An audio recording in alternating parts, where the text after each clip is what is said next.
Egyptian Tantra, as I shared before in another video, the word Tantra is not from ancient Egypt. It belongs to India and to our beautiful brothers and sisters who come from there. And yet it is a word that describes the coming together of polarity into union, of duality merging together into union as a path of power, as a path of clarity, as a path of integrity, and allowing sexual energy to have its rightful place again as a pure and kind and sacred part of our human experience. Now, in ancient Kemet, there was a deep connection to the serpent energy also as an Uset energy or as an Isis energy. Uset energy is connected to the deep energies of the earth, of the body, of the water body, of our blood, of our lineage, of the seed, of life itself that comes from water. And from the water rose, from the primordial waters, rose the first serpents that brought in this experience of life, meaning we, as in the Indian tradition, contain within us these two serpents. And these two serpents ride at the bottom of our body, and very often they are dormant, meaning if we do not rise to our power and to our energy, we will often feel like we are living in kind of disconnected from power, presence, consciousness, awareness, and being awake, like being really here, awake, seeing reality as it is, not as we want it to be. Now, this beautiful, deep tantric energy, these beautiful serpent energies, they rise, they rise, they rise, they rise through the spine all the way up to the crown. And from here, they emerge from the third eye, meaning you've become awakened. Now, how do these serpents become awake? That is a good question. I personally, on my many, many years of being a tantric facilitator and also have taken a lot of courses before that, I don't believe the only way to awaken them is through rigorous different practices. I feel that forces them awake, and it isn't actually always kind to our body, to our mind, and to our heart. The deepest way to awaken the serpent energy is through devotion. Deep devotion. It is a deep devotion to love itself. It is a devotion to the true beloved. It is a devotion to see yourself deeply transformed from your heart, radiate forth, be reborn to the being you are meant to be, to the being that you are, most pure and true to yourself. Now, this process is a process of Uset, Usar, and Heru, or Isis, Osiris, and Horus. This triad formed a huge part of the ancient Egyptian temple culture, because this serpent energy, if just left dormant, only cares about really the material life, but will also always, always, always have another emotion coming in and out, and will become very identified with the emotional body. So identified, in fact, that it's always going around one drama into another. Why? Because Uset is the master weaver. She weaves the lineage through time. She weaves our DNA through time. And part of that energy, when it's not directed, becomes a looping drama in the brain. We start to weave story after story, drama after drama. Now, when we can direct this Uset Isis energy, the only way to direct it is through love and devotion.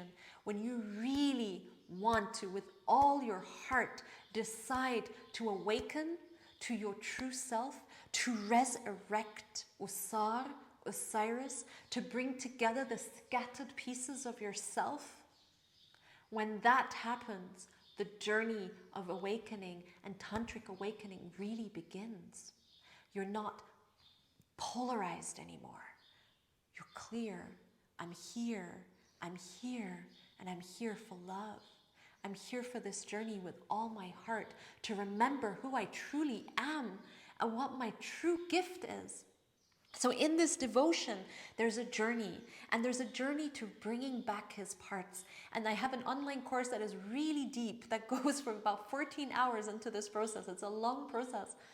But slowly she retrieves these parts. Slowly, as we go on this journey, we retrieve our soul parts, little flickers of light that shine around us that sometimes we cannot see, and we embed them again into the physical body. And as we go through that illumination of self, that self-remembrance, also that activation of the body. When these parts come together, you're bound to feel more energy. You're bound to wake up. You're bound to feel this sense of deep arousal. Why? Because as you bring back parts of your life that have been scattered, that coming together is a great surge of life and energy. It moves through you. You feel it. Your cells become aroused. Your mind becomes aroused. And the more you go on this journey of soul retrieval, the more you'll be aroused by the journey. The more your devotion will be like, I've got nothing else to live for. But in that, you also bring so much love to everything that you do and to those around you. You become such a source of love. So this coming together, and of course in the heart something happens. Now also in the sex. Because the last part that Uset couldn't find was the phallus, was the lingam of Usar or Osiris. So that didn't stop her at this moment. She fashioned that phallus and she placed it on herself. Sorry, she placed it on him. She fashioned it, some say out of mud, clay, or gold. It doesn't matter.